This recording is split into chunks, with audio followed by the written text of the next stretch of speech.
온 가족이 함께 보는 강의 버라이어티 희망특강 파랑새 최윤영입니다. 안녕하세요. 충남 서산 산골에서 태어나서 3살의 아버지를 여의고 지독한 가난 속에서 팔수라는 고난을 겪었지만 결국 7전8기의 꿈을 이뤄낸 정말 산 증인이 있습니다. 그뿐만이 아닙니다. 그 고향의 앞동산을 재현하고 싶어서요. 자신의 전 재산을 다 털어서 포천에 아주 넓은 땅을 사고 거기에 또 식물원을 만든 괴짜 한의사로 불리기도 하는 분인데요. 오늘의 희망도우미는요. 한의사이자 식물원 주인 이환용 원장입니다. 팔수 끝에 한의대에 합격한 늦둥이 한의사, 50억 전 재산을 들여 식물원을 만든 괴짜 한의사 이환용 원장. 충남 서산에서 태어나 3살의 아버지가 돌아가신 후 어머니가 품앗이로 어렵게 공부를 시킨 그는 고2 때 당한 교통사고 후에 침을 맞으면서 한의사가 되기로 결심한다. 하지만 내신 성적 꼴찌 학생의 한의대 입학은 쉽지 않았다. 저는 하여튼 이런 생각 들었어요. 네가 굴복할래. 10년이든 20년이든 나는 네가 학력고사를 하느냐 안 하냐 이것은 내가 결코 물러서지 않겠다. 내가 20년 걸리더라도 학력고사 합격하겠다. 이런 그 아주 다부진 마음이 있었어요. 8수 만에 어렵게 한의대생이 되고 한의원을 개원한 이환용 원장은 비염약을 개발하면서 많은 돈을 벌게 된다.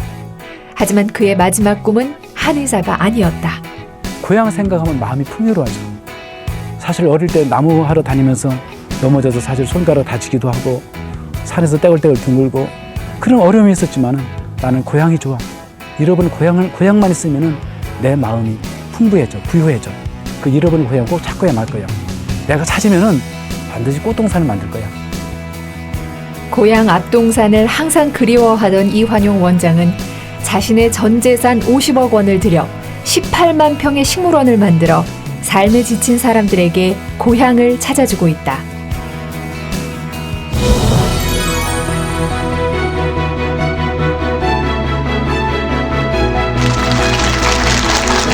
안녕하세요. 반갑습니다. 손진구입니다. 저는 그동안 희망특강 파랑새를 진행하면서 이렇게 인터뷰를 주제인물들하고 하는데 이번에는 아주 독특하게 인터뷰를 했어요. 인터뷰하는데 1박 2일이 걸렸어요.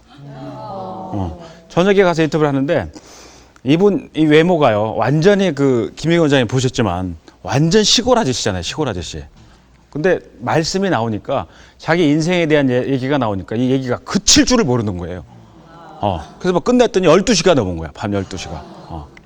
오늘 주제인물인 우리 이환용 원장은 8번 도전을 합니다. 무슨 도전을 하냐면 대학 입학시험만 8번 도전을 해요. 그리고 8번을 실패를 하죠. 그리고 9번 성공을 하는데 전 궁금했어요.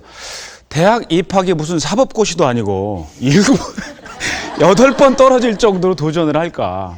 사법고시라면 뭐 그럴 만도 한데 근데 그분만의 독특한 DNA가 있더라고 제가 보니까. 그게 뭐냐면 이분은 그 한자로 딱 정의하면 불굴의 도전 정신이 있어요. 이분이.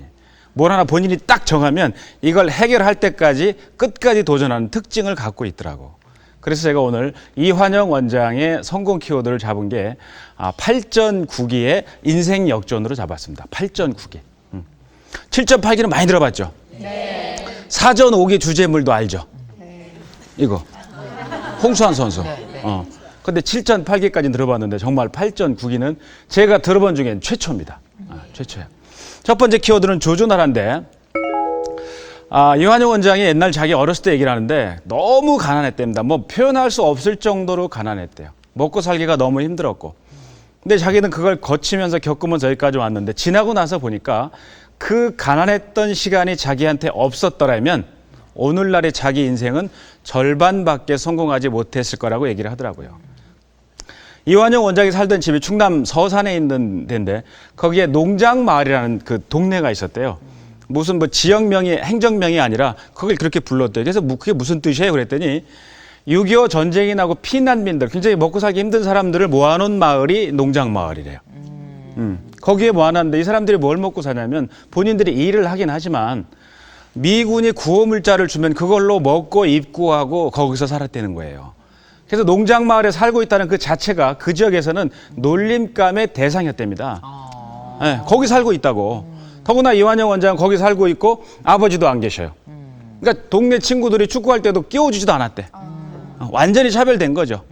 근데 그렇게 살다가 그 농장 마을, 그나마 그 농장 마을이 개발이 돼가지고 거기 살던 사람들이 다 쫓겨난 거예요. 전국으로 뿔뿔이 쫓겨났는데 이완영 원장이 간 데가 어디냐면 서울로 그때 오게 됩니다. 서울로 왔는데 학교 때요, 고등학교 때 교통사고를 당해서 굴절상을 입게 돼. 병원에 그래서 6개월 동안 입원을 해.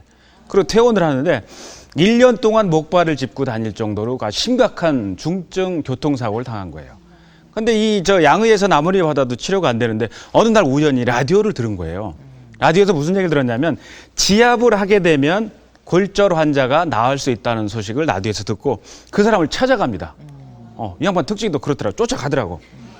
가서 그걸 자기가 지압을 좀 받으러 왔습니다. 아픈 환자인데. 그랬더니 그 지압하는 지압사가 치료를 해주는데 그 비용이 너무 비싸서 다시 거기에 갈 수가 없더래요. 그래서 그 지압사한테 부탁을 했답니다. 자기 입장을 얘기하고. 저는 사실 이러이러한 입장인데 굉장히 먹고 살기도 힘들다. 지금 여기 지압 비용을 낼 수가 없습니다. 그 지압 치료 기술을 저한테 좀 가르쳐 줄 수 있나요? 부탁을 했더니 그 사람이 가르쳐 주더래요. 그분도 대단한 사람. 대단하시죠. 예. 돈도 안 받고 어린 아이한테. 예. 학생인데.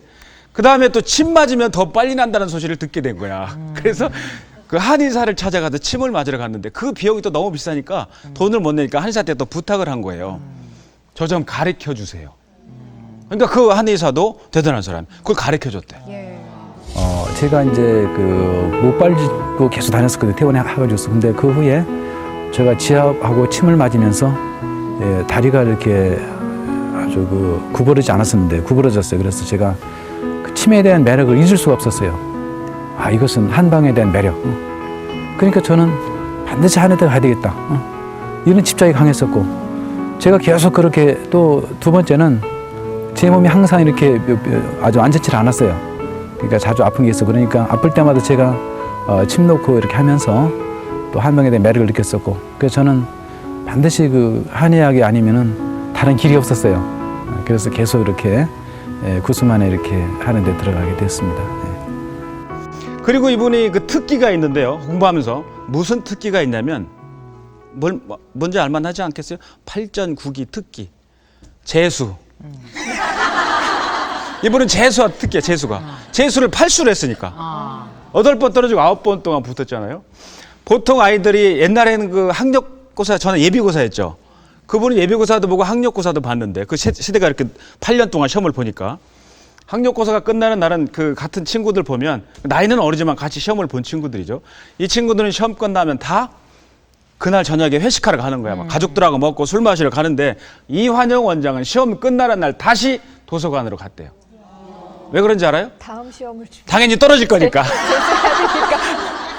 특기가 재수야. 그래서 다시 가서 재수 시험을 공부를 한 거예요. 그리고 그 학원에 다니는데 학원도 역시 돈이 없으니까 다닐 수가 없는 거예요. 그래서 어느 날 우연히 학원 갔다가 학교 때 친구를 만나는데 그 친구가 학원에서 뭐를 하고 있냐면 학원 내 보면 이렇게 칠판 닦아주고 선생님 물 떠다주고 그런 있잖아요. 예. 그분 강의 듣고. 무료로 강의 듣고. 예. 이완영 원장을 그런 친구들을 지도원이라고 그러더라고요. 그 당시 지도원이었대요. 아. 내가 이런 기술이 있다 그랬더니 자기 아는 친구의 친구를 소개시켜 주더래요. 그 친구가 지도원인데 몸이 아파서 어린아이, 재수생인데 힘들어하니까 데려다가 물리치료를 하고 침을 놔준 거야. 그러니까 얘가 낫는 거예요. 근데 그 나은 친구가 영어 수업의 지도원이야. 영어 수업은 공짜. 그 소식을 듣고 수학 지도원을 데려다가 침을 놨더니 수학도 공짜. 한 번에 학원의 지도 부장이라는 분이 계신데 그분이 부인이 아프다는 소리를 들었대요. 모셔다가 침을 놓고 지압했더니 공짜. 완전 다 공짜야. 그래서 학원을 무료로 졸업을 학원을 다닌 거예요. 그러다 군대를 가게 되는데 군대 갈 때 갖고 간 게 하나 있었대요. 뭘 갖고 갔냐면 영어 사전을 딱 들고 갔대. 들고 가서 군대 훈련 받으면 40분 정도 훈련 받고 20분 정도 쉬는데 20분 쉴 동안 영어 단어를 외웠대. 그리고 보면 군인들이 수통이라는 걸 차고 다녀요. 물통. 그래서 물을 꺼내고 거기에 영어 사전을 넣고 다니면서 영어를 외웠다는 거예요. 단어를 외우고. 그래서 그렇게 열심히 했는데도 8번 떨어진 거죠. 조금 못하시나 봐, 하여튼. 열심히 하시는데. 그래서 그래서 부대에서도 그 무슨 부대장 관사가 있대요. 거기서 근무할 수 있게 해줬대. 뭐 침도 잘 놓고 지압도 잘하니까. 그 시험을 또 보게 했었대. 군대 있으면서도 역시 떨어지는 거죠. 그러다가 이분이 8번 실패하고 나서 9번 만에 합격을 하게 됩니다. 제가 알기로는 최장수 재수생이야. 제가 한의대 가야 됐다고 마음을 먹었는데 막상 보니까 내신은 꼴등급이고 저는 또 문과를 지원했어요. 근데 한의과는 이과고 또 내신이 좋아야 됩니다. 그러니까 계속 재수, 3수, 5수, 7수, 8수, 9수 마냥 9년 만에 제가 한의대 들어갔어요. 그래서 제가 근데 가장 부러웠던 것은 학원 다니면서 하루 종일 공부하는 애가 부러웠어요. 저는 조금 강의 듣다가 또 아르바이트 하면서 돈 벌어야 되니까 아르바이트 하고 이러면서 제가 공부를 했어요. 하여튼 이런 생각 들었어요. 네가 굴복할래. 10년이든 20년이든 나는 네가 학력고사를 하느냐 안 하느냐 이것은 내가 결코 물러서지 않겠다. 내가 20년 걸리더라도 학력고사 합격하겠다. 이런 걸 아주 다부진 마음이 있었어요. 반드시 이걸 뚫어야만 되겠다. 이런 철두철미한 어떤 정신력이 있었습니다. 그 사람이요. 자연현상도 마찬가지인데 초점을 정확하게 맞추면 강철도 뚫을 수가 있어요. 뚫지 못할 게 없습니다. 맞아요. 우리 밖에 있는 이런 햇빛들도 있잖아요. 네. 밖에서 보면 그냥 따뜻한 햇빛인데 네. 이거를 돋보기로 딱 모으면 맞아요. 종이를 태울 수 있고 나무잎도 태울 수 있잖아요. 그 레이저로 모으면 그거는 강철 철판도 뚫습니다. 사람도 마찬가지예요. 본인이 뭔가에 몰입을 하면 그때 성과가 나오는데 몰입하기 전에 꼭 필요한 게 뭐냐면 목적이 있어야 돼. 내가 왜 이거를 달성해야 되는지 목적이 명확해야 돼. 그때 몰입할 수가 있는데 목적이 있는 사람이 몰입을 하게 되면 만들어내는 게 뭐냐? 열정입니다. 열정이에요. 그러니까 이환영 원장은 한의대에 몰입을 한 거야. 나는 죽었다 깨나도 난 저기 반드시 들어가겠다. 꼭 들어가겠다.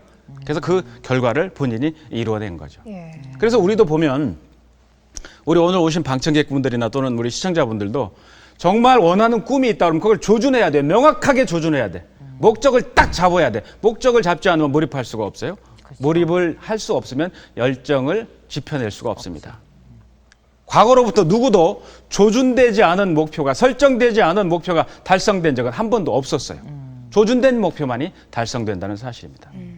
자, 이환영 원장의 두 번째 성공 키워드는 뭐냐면 도전을 합니다. 도전하라. 끊임없이 도전을 하는데 제가 최근에 그 재미난 아주 저로서는 쇼킹한 어떤 얘기를 들었는데 소위 말하는 지방대학에 나온 어떤 젊은 디자이너가 있어요. 이 친구는 젊은 디자이너인데 대구에 있는 계명대학 시각디자인과를 나와요. 4.5점 만점에 4.47을 받습니다. 수석 졸업이야. 거의 뭐 대단한 거예요. 거의 만점 가깝지. 최인혁 씨보다는 조금 더 아직 못하겠네. 공부 잘했잖아요. 또 학교 때. 근데 저도 잘했어요. 잘하셨어요? 다 익히 알고 있지도. 꼭 이런 얘기 할 때는 저를 빼놓고. 죄송합니다. 이 학생이 이제 졸업을 할 때 딱 자기의 그 조건을 놓고 자기 나름 대단한 거 아니에요. 지방대학이지만 수석 졸업을 했으니까. 네. 회사들한테 입사서를 다 냈는데 그 회사들이 딱 보더니 마지막 결론은 다 똑같대. 글쎄 뭐 수석하긴 했는데 지방대학이라 취직을 못하는 거예요. 취직을 안 시켜주는 겁니다. 그러니까 이 친구가 견디다가 좋아 나는 나갈 거야. 해외로 유학을 갔어요. 뉴욕 스쿨 오브 비주얼 아트라는 학교에 들어가는데 거기 들어가서 6개월 만에 세계에서 보면은 광고 대상이란 그 광고 대회를 열어요. 디자이너들이 거기에 다 동참을 한다고. 거기에서 이 젊은 이재석이라는 젊은 디자이너가 상을 싹쓸이 해버려요. 그 놀라운 지금 그 굉장한 창의력을 갖고 있는데 그거 제가 준비했으니까 한번 보여드릴게요. 이 젊은 디자이너가 이재석 디자이너고요. 아주 재미난 디자인들이 많습니다. 이 보면 옥상에 우리가 물통들이 이렇게 있잖아요. 그 물통을 이 흑인 그 아프리카에 사는 어린아이가 물 들어가는 거하고 연계시켜서 디자인을 해놓은 거예요. 건물 벽에다가. 이 그림은 1년에 대기 오염으로 6만 명이 사망하는데 이건 굴뚝이에요. 여기에다 프랭카드로 권총을 그려놔서 이게 곧 사람을 잡는다. 그리고 이 계단은 우리 일반 사람들은 누구나 오르내리잖아요. 근데 이 이재석 디자이너가 한 거는 누군가에게 이 계단은 에베레스트 산과 같다. 이게 누구야? 장애인들이죠. 그렇지. 예. 정말 기발하네요. 기발하죠. 예. 훌륭한 사람이네. 예. 이거는 저 북한에 있는 북한한테 먹고 살라고 옥수수 줬더니 이걸 미사일 만들어서 쏘고 있잖아. 이걸 만들어서 불바다를 만드네 어쩌네 지금 난리가 아닌데. 이것도 굉장히 의미 있는 건데 요 위에 사진을 보면 네. 병사가 적을 향해서 조준을 딱 하고 있죠. 네. 근데 결국은 그 이 포스터에 게시된 건데 돌아서 누구를 향하는 거예요? 나에게로. 나에게로 향하는 거야. 나를 쏘는. 동그라미를 싸니까 저런 그림이 된 그렇죠. 거죠. 이렇게 예. 싸니까. 결국 누군가를 쏜다면 그 총알은 결국 나에게로 나한테 온다는 온다. 거예요. 비폭력. 예. 자 여기는 한 그루의 나무도 소중히 하라는 건데 고속도로를 놓다가 나무가 있으니까 돌아간다 이 소리예요. 이런 대단한 창의력을 갖고 있는 디자이너가 한국에선 지방대학 나왔다는 이유만으로 대우를 받지 못합니다. 그러니까 뛰쳐나간 거야. 좋아, 다른 세계 한번 가보자. 좀 더 큰 세계로 내가 도전을 해보자. 도전한 거예요. 우리는 도전만 갖고 그 사람의 성공과 실패를 구분할 수 있습니다. 도전이 딱 와. 위기가 와요. 위기가 오면 그거를 보고 난 힘들겠다. 그걸 포기하는 사람들이 있어요. 그건 패배자가 됩니다. 근데 무서운 거는 도전을 포기하다 보면 패배자가 되는데 그거는 습관이 된다는 거예요. 위기가 딱 와. 그럼 이거를 도전을 뚫고 나가는 사람들이 있어요. 이거는 승자가 됩니다. 승리하는 사람이 되는 거예요. 그 기준이 뭐냐? 도전과 위기가 왔을 때 내가 뚫고 나갈 거냐, 수용할 거냐 이런 거죠. 만약 이 젊은 이재석 디자이너가 한국에 있어서 좋아, 난 지방대학밖에 못 나와서 근데 내 가슴은 뜨거워, 창의력도 많고 근데 제대로 된 디자인 길을 못 밟게 되면 그냥 가서 스케치나 하고 이러고 지내고 있을 거예요. 그래서 그런 상황이라면 뚫고 나가라 이거지. 더 큰 거를 향해서. 그러니까 먼저 내가 가서 달라고 하고 구해야 된다는 얘기입니다. 네. 이 원장도 마찬가지였어요. 본인이 사실은 학원비도 없었잖아요. 그죠? 네. 학비도 없었어요. 보통 갔으면 포기했어요. 8번 실패했는데 뭐 더 하겠어요? 집에 부자라면은 계속 돈 대절해서 했겠지? 근데 이 원장은 포기하지 않았어요. 계속 도전한 겁니다. 언제까지? 될 때까지. 될 때까지. 그래서 만들어낸 거예요.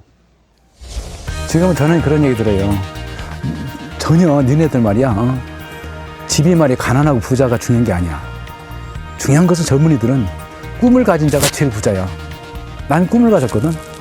집안에 너무나 가난했거든. 도와준 사람 아무도 없었어. 꿈을 갖고 목표를 정하고 난 너무나 한의사 하고 싶었거든.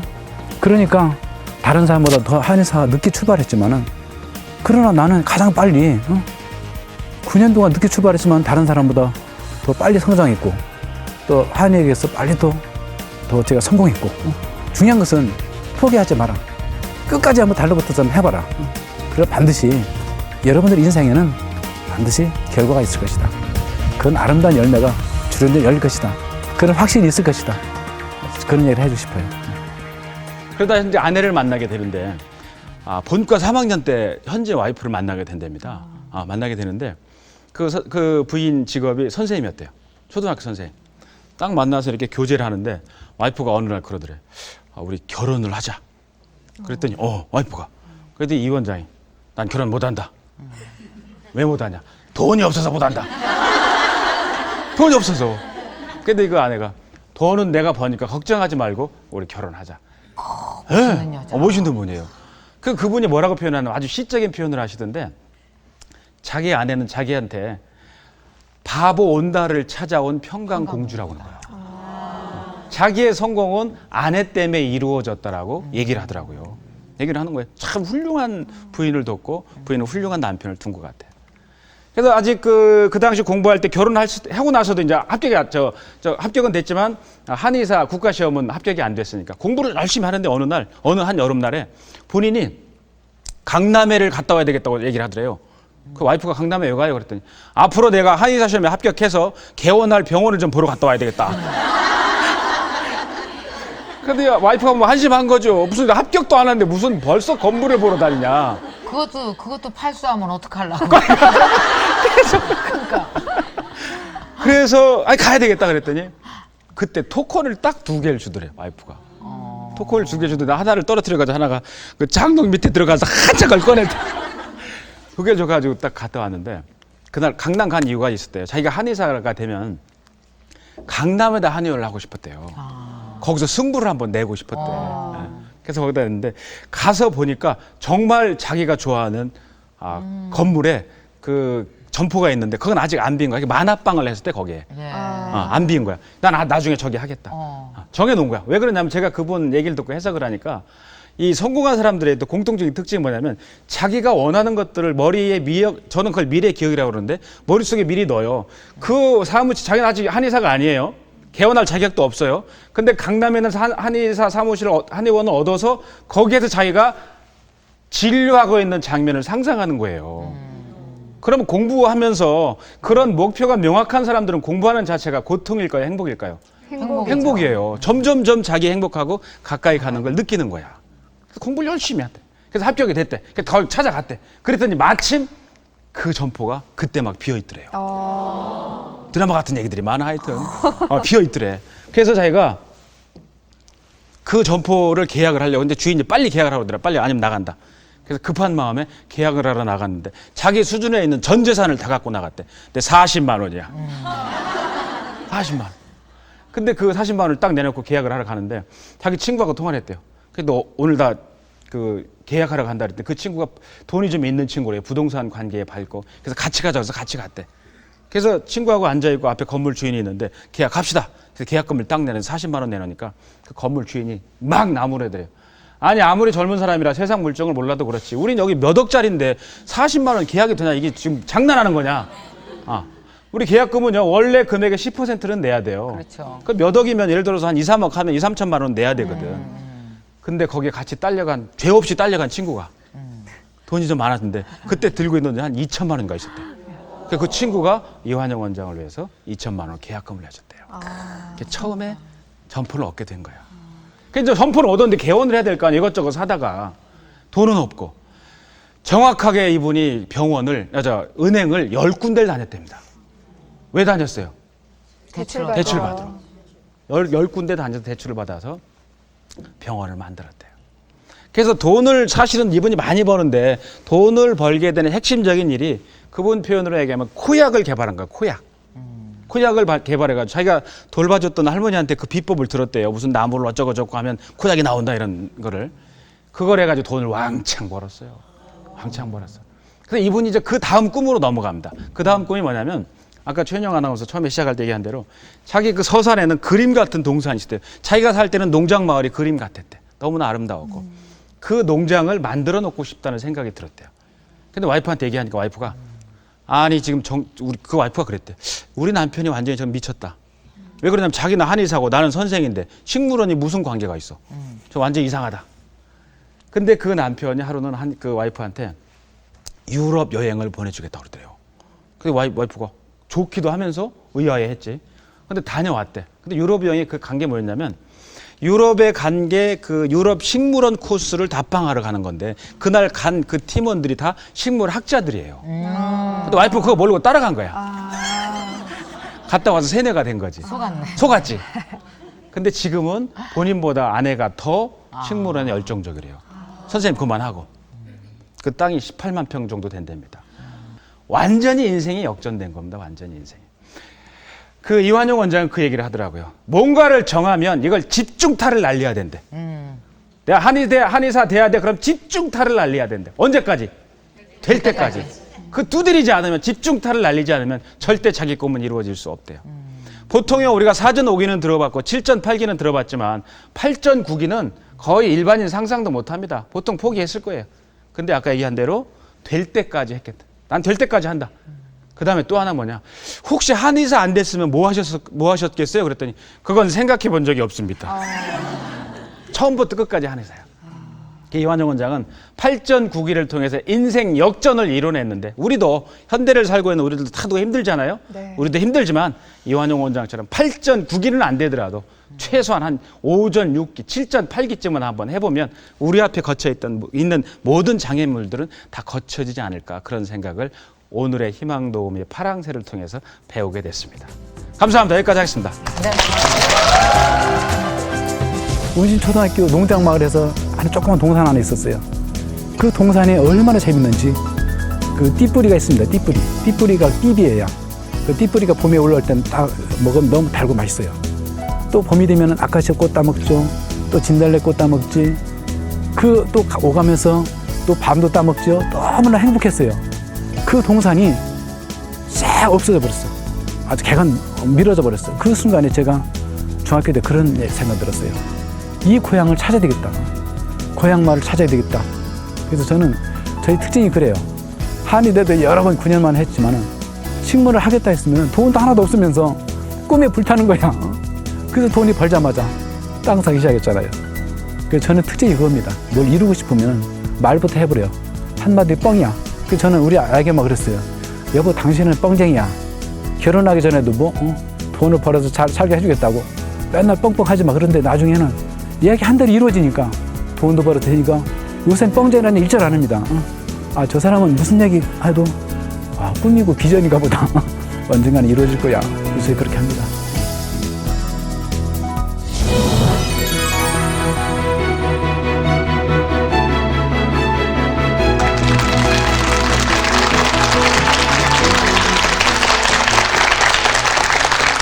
자, 여기 여성분들이 아주 많으신데요. 제가 말씀드리는 이런 남자랑 결혼하고 싶은 사람은 손을 번쩍 들어주세요. 그리고 절대로 이런 사람이랑 결혼 안 하겠다는 사람은 이렇게 표시를 해주세요. 이렇게. 자, 한번 연습해 주세요. 아니다 그러면 어떻게? 이렇게. 이런 남자랑 결혼하겠다 그러면은 손을 번쩍 들어주세요. 자, 한 남자가 있습니다. 어렸을 때부터 너무너무 가난했던 남자예요. 이보다 더 가난할 수 없을 정도로 가난해서 먹지도 못하고 배울 돈도 없었어요.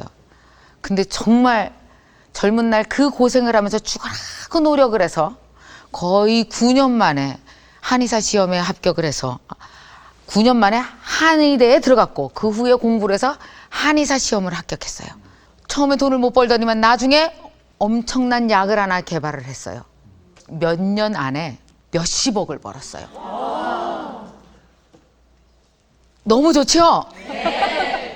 자, 결혼할 사람 손 들어요. 이 사람이랑. 야, 다 들었어요? 다 들었어? 야, 한 명도 이거 하겠다는 사람이 없네?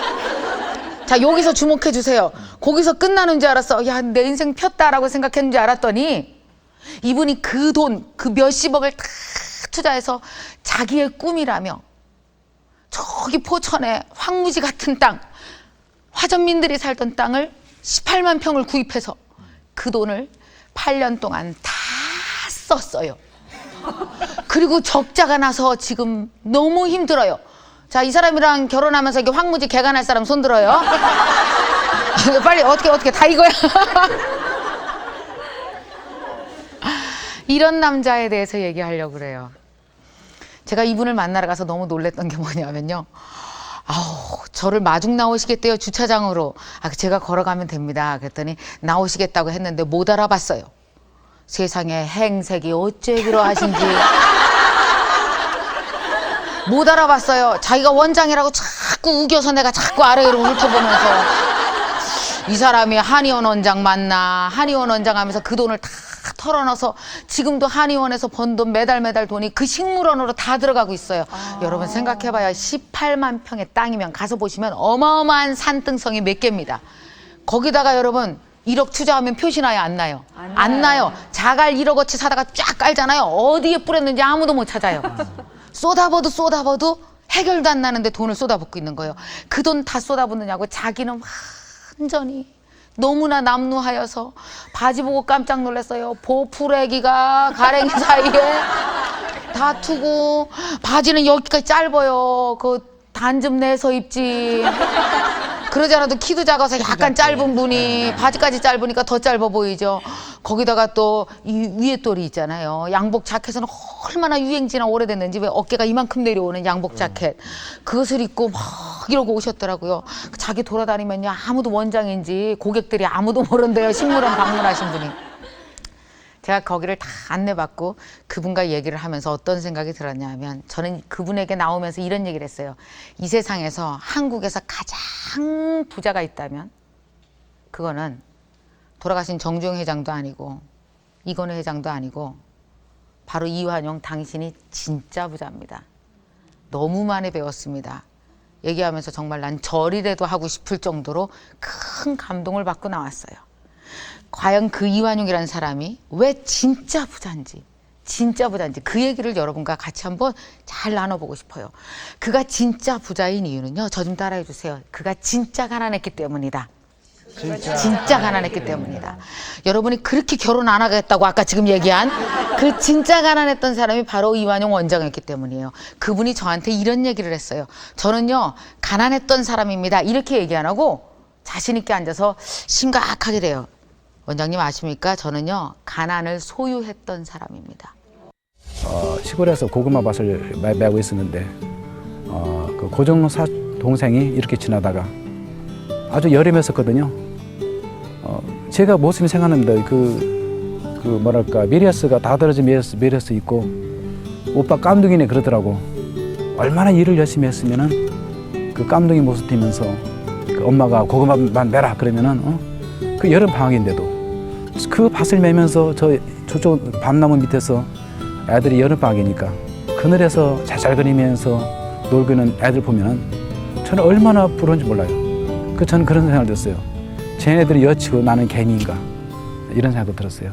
그리고 제가 어릴 때부터 너무 가난했기 때문에 아르바이트도 하고 어려움을 다 극복하면서 살았기 때문에 제가 스스로 자생력이 있었어요. 이 세상을 살아가는 방법, 이 세상을 열심히 성실하게 살면은 그래도 아르바이트 할 수 있는 돈은 벌리고 노구나 이런 생각이 있었고. 도대체 가난을 소유해서 어떤 좋은 점이 있으셨어요? 얘기를 했더니 이분이 하는 얘기가 뭐라는지 아십니까? 자기는요 자기 자식한테 가난을 유산으로 물려줄 거래요. 여러분 여기 계신 분이 집을 유산으로 물려주고 싶다, 무슨 공부를 유산으로 물려주고 싶다 그러지 누가 가난을 유산으로 물려주고 싶다 하는 사람이 있어요? 근데 이분은 가난이 자기를 키워온 가장 중요한 자산이었기 때문에 자식에게도 가난을 물려주겠다는 얘기를 해요. 도대체 가난이 당신한테 뭘 가르쳐줬길래 그래요? 라고 물어봤더니 첫 번째 그분이 얘기하는 게 뭔지 아십니까? 나는 가난을 소유했기 때문에 배짱이 남들보다 엄청 세대요. 정말 그분을 보면요. 우리가 흔히 왜 그 앞에다가 배짱 앞에 진짜 배짱 있는 사람은 시쳇말로 뭘 붙여요? 쌍디귿. 응? 쌍디귿. 이제 똥배짱이라 그러잖아요, 진짜. 그런 배짱이 있는 분이에요. 이분이 어떠했냐 하면은 정말 자신이 의술을 배우는 과정에서 어떤 식으로 의술을 배웠습니까? 이분은 약간 그러니까 불법 치료를 상당히 어렸을 때부터 오래 했던 분이에요. 그 불법 치료를 최초로 했던 임상실험 대상자가 누군지 아세요? 자신. 그렇죠. 남한테 하면 죽일까 봐 자기 자신을 했어요. 여러분 가난하면 배짱 생기는 거 아세요? 가난하면 어떤 배짱이 생겨요? 무조건 잃을 게 없다 이거지. 그렇죠. 잃을 게 없죠. 배째라가 되는 거예요. 무조건 저 돈 없어요가 자랑이에요. 이분은 누구한테 가서든지 그냥 저기요 얼마 주면 배울 수 있어요라고 얘기하지 않고 아주 자신 있게 배를 딱 내밀면서 얘기해요. 저 돈 없어요. 죽이려면 죽이고 살리려면 살리고 날 가르쳐 주세요. 나 이렇게 죽어가는 거 당신이 볼 겁니까? 해서 거의 협박하다시피 해서 그분으로부터 침술도 배우고 지압도 배우고 엄청난 배짱은 자기가 가난했기 때문에 왔다는 거예요. 어줍지 않게 만약에 조금 돈이 있었으면 자기는 배짱이 있을 수 없었을 거라는 거죠. 지레 요 정도 돈 갖고 이 사람이 나 가르쳐 주겠어? 요 정도 돈 갖고 내가 세상을 헤쳐나갈 수 있겠어? 하면서 오히려 포기했을 텐데 너무 없다 보니까 어쩔래가 된 거죠. 어쩔래? 나 죽게 둘 거야? 당신 나 도와주시오. 세상 모두에게 배짱으로 외칠 수 있었던 거예요. 나 도와달라고. 그래서 자기는 가난으로부터 세상을 헤쳐나가는 10원도 없으면서 살아나갈 수 있는 엄청난 배짱을 배웠던 거예요. 또 이분이 어떤 얘기를 하냐? 배짱뿐이 아니다. 배짱만 배운 게 아니라 배짱이 자꾸 생기다 보니까 뭐가 생겨요? 가난해서 엄청난 경험이 생기더래요. 하나하나 자기는 가난함으로 인해서 부자들보다 배운 게 너무너무 많다고 얘기를 하더라고요. 제가 얼마 전에 라디오를 같이 진행을 했었어요. 라디오 MC를 진행을 했었는데 라디오로 엄청난 사연들이 와요. 그중에 너무 가슴 아픈 사연이 그 몇 년 전 어버이날인데 어버이날 이렇게 그분이 그 사연을 주신 분이 40대 여자분이에요. 이렇게 길을 지나가는데 뻥튀기라고 그러잖아요. 쌀튀밥. 팍 튀겨서 쌀이 막 터져 나가더래요. 그걸 보는 순간 왈칵 앉아서 엄청나게 울었대요. 엄마 생각이 나서. 왜냐하면 그 집에 딸이 넷이었어요. 근데 아버지가 집을 나가셨어. 엄마 혼자 아이들을 가르쳐야 되는 거예요. 생각해봐요. 7살 밑으로 4명이에요, 딸이. 7살 밑으로 4명이면 아이들을 어떻게 가르쳐? 그러니까 이 엄마가 일을 나가기 위해서 지금 같으면 참 큰일 날이지만 문을 잠그고 나간 거예요. 애들이 밖에 나가서 1살, 2살짜리 어떻게 해? 그러니까 7살짜리한테 애들을 다 맡기고 문을 잠그고 나가면서 그 안에다 쌀티밥 있죠. 쌀티밥을 확 뿌려놓는데요. 왜 하필 쌀티밥이었는지 아시죠? 엄마들은 알걸? 주워 먹는데 시간이 엄청 오래 걸리잖아요. 갖고 애들이 기어다니면서 저 구석에 있는 쌀티밥까지 이렇게 찍어갖고 혀에다 먹을 때쯤이면 엄마가 오시는 거야, 저녁 때. 쌀티밥을 보니까 얼마나 엄마 생각이 나겠어. 막 엄마 그러면서 주저앉아서 울었다는 얘기를 그분이 사연으로 했어요. 그 얘기를 듣는 순간 나는 또 누가 생각나? 그 증평에 코 빨개서 발견된 아저씨. 그 엄마 우리 집에 와갖고 막 그 김치독이 시골은 옛날에 이렇게 커요. 그러면은 조그만 여자가 들어가요. 그래서 겨울 동안 김장 다 먹고 나서 그 독을 깨끗하게 치우는 아르바이트가 있어요. 그 조그만 분이 들어가서 김치 다 퍼내고 그 국물이랑 김치 갖고 애들 김치만 갖고 애들 키웠거든요. 난 그 생각이 나서 그 증평 아줌마 그분이 난 너무 좋았거든요. 그 언니 오빠들 진짜 훌륭하게 됐어요. 그분 얘기를 막 하는데 옆에 있는 아나운서가 한마디도 못해요. 왜냐? 경험이 없어. 서울에서 태어났고 미국으로 유학 갔다 왔고 아버지 국회의원이고 할 말이 하나도 없는 거예요. 그러니까 그분이 방송 끝나고 나한테 뭐라 했는지 아세요? 언니 있잖아요. 저한테 언니라고 그러는데 나 가난할 걸 그랬어요. 나 서울에 안 태어날 걸 그랬어요. 시골에서 태어날 걸. 적어도 그냥 아주 지방에서 살 걸 그랬어요. 이런 얘기를 해요. 할 얘기가 없어서요. 원장님 얘기하는 동안 언니 얘기하는 동안 나 속상해 죽는지 알았어요. 여러분 자산입니다. 이완용 원장님 가난이 자산이라고 얘기하는 멋진 남자예요. 이분은 거기서 배짱과 경험을 또 배웠대요.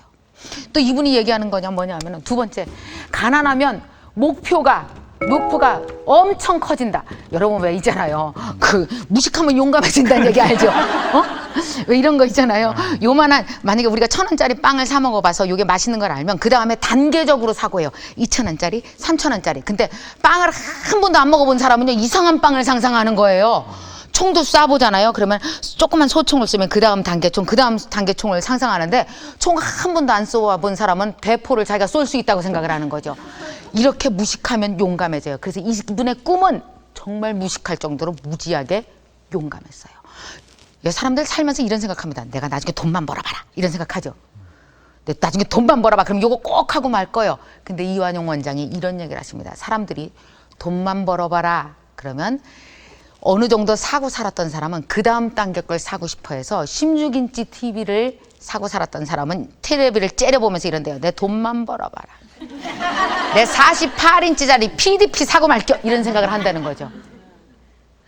근데 어째 꿈이 그렇게 약하냐고 얘기했어요. 그까짓 거 텔레비, 그까짓 거 무슨 휴대폰 좋은 거 사는 게 무슨 꿈에 속하냐. 사람들은요 돈을 벌면 대부분 이분이 뭐라고 얘기했는지 아세요? 인생의 액세서리를 사려고 작정을 한대요. 이게 꿈이 아닐진데 집도 액세서리라고 얘기하고 있었어요. 그래서 그분은 집이 전세예요. 나는 집은 전세지만 이분은 뭘 샀어요? 이분이 산 게 뭔지 아십니까? 식물원을 샀잖아요. 식물원은 산 게 아니에요. 그냥 황무지 산을 사갖고 이분이 계속 지금까지 계속 조금씩 만들어가고 있는 중에 그분이 산 게 뭔지 아십니까? 이분이 이런 얘기를 했어요. 나는요 세상 사람이 못 사는 엄청 용감한 걸 샀어요. 뭘 샀는지 아세요? 첫째, 맑은 공기요. 두 번째, 맑은 물이요. 그리고 무성한 나무요. 이런 거 사는 사람 어디 있어요? 나밖에 못 샀어요. 야, 이분의 꿈은요 용감하다 못해 정말 가면 무식할 정도로 용감해요. 근데 그분의 용감한 그 엄청 무식할 정도로 용감함 앞에서 우리는 너무 행복해지는 거예요. 한 사람의 그러한 엄청난 용감함 때문에 우리가 너무너무 행복해지고 있는 거죠. 저는 행복해요. 사실은 지금도 제 집 하나 없거든. 우리 아내 그런 얘기를 해요. 다 그 자기 친구들은 집 하나 있는데 우리는 언제까지 새방을 면하노? 왜? 아니 나는 잔디가 방바닥이고 하늘이 천장이고 나무가 벽을 사면 나 행복해. 그럼 당신만이 행복해지지 나는 내 집이 좋아요. 제발 내 집을 하나 갖고 싶어요. 그런 얘기를 해요. 그렇지만은 저는 그런 생각 듭니다. 제가 너무나 어렵게 살아봤기 때문에 이렇게 사나 저렇게 사나 뭐 전세 살아도 내가 살면 내 집이고 그렇기 때문에 남과 같이 더불어서 행복을 나누는 것이 가장 사람 저는 행복이고 중요한 것이 아닌가 그런 생각을 가지고 있습니다. 사람은요, 두 가지가 있어요. 자기 직업을 통해서 돈만 벌고 사는 생계형 직업을 가진 사람과 소명의식을 가지고 뭔가 자꾸만 전달하려고 하는 사람과 두 종류의 사람이 있어요. 이완용 원장 같은 사람은 어떤 사람이에요? 뭔가 자꾸 전달하려고 그러는 거예요. 그래서 제가 그랬어요. 전달하고 싶은 게 뭔지 저한테 얘기 좀 해보세요. 그랬더니 이완용 원장이 뭐라고 그러는지 아십니까? 이 사람이 가장 전달하고 싶었던 건 첫 번째 뭘 전달하고 싶었을까요? 사람들에게 고향을 전달하고 싶었대요. 이분이 고향을 잃어버린 아픔이 있는 거예요. 너무나 나 말고도 고향 잃어버린 사람이 천지다 이거죠. 아예 고향이 없는 사람도 있어요. 누구요? 우리 딸들이요. 안 그래요? 우리 딸들은 서울이 고향이요. 그렇죠. 무슨 구, 무슨 동, 몇 호가 고향이에요. 그죠? 고향이 있는 사람이 아십니까? 40대로 대충 정리돼요, 이제. 점점 고향이 없는 사람이 우리나라 전체 인구의 4분의 1 정도가 되어가고 있어요. 이분이 너무나 고향을 주고 싶은 거예요. 제가 그 식물원을 방문했을 때 여자들 4명이 와서 계시더라고요.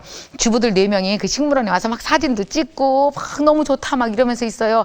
저랑 그 이완용 원장이랑 걸어가는데 이완용 원장은 못 알아보고 저를 보면서 어머 파랑새 김미경 원장님이다 막 이러면서 주인공은 식물원의 이완용 원장인데 그래서 제가 이분이 원장님인데 인사 좀 하세요 그랬더니 아래 위로 자꾸 훑어봐요. 보프레이가 너무 많이 났으니까 여기 바지에 원장이라 그랬더니 그러십니다. 고맙습니다. 근데 그분들이 이완용 원장의 손을 막 잡으면서 고맙다고 막 어떤 분이 눈물을 글썽글썽거려요. 뭐라 그러냐면 내 고향이 여기랑 똑같이 생겼어요. 여기 이렇게 툇마루에 앉아서 보면은요 산이 저렇게 생겼었고 이렇게 조그만 이름도 모를 들풀들이 그렇게 많아서 그거 뭔지도 모르고 씹어먹고 했던 기억이 나는데 원장님 이거 꼭 씹어먹어도 돼요. 그러니까 원장님 절대로 먹지 말라 그러더라고요. 손대지 마시오. 여러 사람 봐야 되니까. 정말 그분이 고향을 줘서 감사하다고 막 눈물로 얘기하는데 이완용 원장이 옆에서 이래요. 아유 거봐요 내 고향 만들려고 그러는데 모든 사람의 고향이 됐죠. 내가 주고 싶었던 건 바로 고향을 전달해주고 싶었어요. 여러분 같으면 남의 고향 만드는데 2만 원 돈 자기 돈 드리겠어요? 아무나 하는 일 아니에요. 그래서 이분이 위대한 전달자의 삶을 살고 있다고요. 두 번째 이분이 또 주고 싶었던 게 뭔지 아세요? 자연을 주고 싶었어요. 제가 갔더니 이분이 저한테 뭐라 했는지 아세요? 자연에 대한 문제 하나 내갖고 저 빵점 맞고 왔잖아요 이번에. 여러분도 한번 풀어보세요. 저한테 이래요. 저 원장님 있어요. 원장님 달 떠는 거 보신 적 있으세요? 다리 떠는 거 보신 적 있으세요? 그 다리 떠는 거라 그러길래 저 원래 다리 잘 떨어요. 다리를 막 저 원래 다리 잘 떠는데요. 그랬더니 그분이 아니 원장님 그 다리 말고요. 다리 떠는 거 말고 달 떠는 거 보신 적 있냐고요. 제가 뭐랬는지 아세요? 행성이 충돌했어요? 지구가 지진이 났어요? 그게 아닌데. 그럼 원장님 혹시 구름 떠는 거 보신 적 있으세요? 구름 떠는 거? 비 오기 직전인가? 아주 내가 엄청 무식한 대답만 한 거예요. 그러더니 그분이 그럼 혹시 나무가 떠는 적 보신 적 있으세요? 그럼요. 태풍 불기 전에 나무가 엄청 떨죠. 그랬더니 이 모든 걸 동시에 한 번에 떨게 할 수 있는 게 있대요. 한 번에 떨게 할 수 있대요. 그 뭐지? 그랬더니 웃으면서 이래요. 소금쟁이요. 정말 물이 이렇게 잔잔하게 있잖아요. 밤에 어느 날 이렇게 가서 이분이 물을 보고 있는데 달도 비치고 이제서 이해했어. 달도 비치고 나무도 비치고 구름이 물 위에 잔잔하게 있는데 그때 소금쟁이 하나가 소금쟁이 알죠? 그 가벼운 거 소금쟁이가 확 지나가면 어떻게 돼요? 눈에 선하죠? 시골 살았던 분들 물이 잔잔하게 가니까 그 잔잔한 물틈새로 달이 떨고 나무도 떨고 구름도 떨고. 그분이 뭐라 하는지 아세요? 요새 왜 시집이 안 나오는지 아십니까? 요새 왜 갈수록 시인이 사라지는지 아세요? 달 떠는 걸 못 봐서 그래요. 달이 떨고 구름이 떨고 나무가 떠는 걸 보고 거기에 그 소금쟁이가 하는 걸 그 귀여운 몸짓을 봐야 아름다운 모습이 나오죠. 맨날 인터넷에서 휴대폰으로 이렇게 해갖고 되겠냐 이거. 우리나라가 정말 세계적으로 문학하는 사람이 나오고 세계적인 문화예술을 사로잡으려면요 이게 살아있어야 돼. 이게 핵심이에요. 나는 이걸 사람들한테 너무나 주고 싶었어요. 어느 날이니까 직원들이 개구리 알을 다 걷어냈어. 너무 많아서 농약도 안 주니까 광합성이 안 된대. 제가 그랬어요. 원래 주인은 개구리다. 우리가 침입자가 되면 안 된다. 개구리 알 도로 다 줘라. 그래서 전 그런 생각 들어요. 개구리가 운다는데 우리 평강식물은 개구리 울질 않아요. 맨날 합창날에 노래를 해. 죽을 몸이 살게 된 거야. 보호해줘야 돼요. 다람쥐 많아요. 청설모 많아요. 온갖 곤충이 많아요. 이것이 바로 자연과 우리 인간은 친구가 되고 하나가 되는 거야. 그들을 사랑하는 거야. 우리가 자연을 사랑한 것만큼 자연도 우리를 사랑해 줍니다. 그렇기 때문에 저는 이 자연 사랑이 중요하다. 세 번째 이분이 주고 싶었던 건 사람들에게 마음을 주고 싶었던 거예요. 마음을. 자, 한번 봐요, 여러분. 이분이 그런 얘기를 하시더라고요. 이완용 원장이. 더울 때는 무슨 바람 쐬세요? 그래서 제가 얘기했어요. 에어컨이요. 그럼 추울 때 무슨 바람 쐬세요? 그랬더니 뭐라 그래요? 온풍기요. 그죠? 자, 더울 때 에어컨 쐬면 시원해지죠. 피부가, 더운 피부, 36.5도의 피부가 에어컨 바람에 닿으면서 온도를 낮추니까. 추울 때는 온풍기를 하면은 또 피부에 닿으면서, 얼굴에 닿으면서 따뜻한 온기가 닿으니까. 근데 산에 가서 혹은 거기에 와서 자연에 와서 바람을 한번 쐬보세요. 그럼 어디가 시원해지게요? 문제를 내더라고요. 그분 자꾸 문제 내서 아주 죽겠어요, 내가. 아우, 문제가 너무 어려워서 바짝 얼었잖아요. 어디가 시원해지게요? 자연의 바람을 쐬면 마음이 시원해지죠. 나는요, 사람들의 지친 마음을 시원하게 해주고 싶었어요. 그게 한의사로서 의술의 마지막 목적지라고 생각합니다. 자, 이런 훌륭한 사람들이 너무너무 많이 나와야 돼요. 의술의 마지막 목적지는 사람들의 마음을 시원하게 해주면 병의 반 이상이 다 낫는다는 얘기를 하시는 거예요.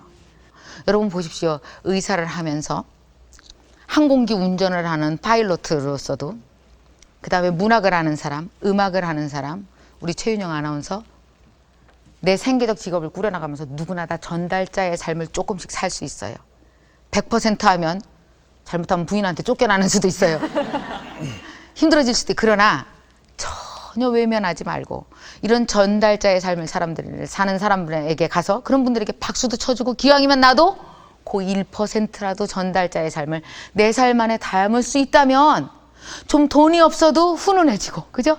다른 사람을 행복하게 하니까 어때져요? 내가 가난해도 마음이 엄청 부자죠. 그래서 저는 이완용 이분은 진짜 부자다. 당신이 진짜 부자입니다. 당신의 모습을 조금이라도 나도 닮아가고 싶습니다. 그래서 제가 적어도 한 달에 한 번씩 거기를 가기로 했어요. 부자의 모습을 닮으려고. 여러분도 꼭 진짜 부자가 되는 삶을 조금씩 만들어 가시기를 바라겠습니다. 고맙습니다.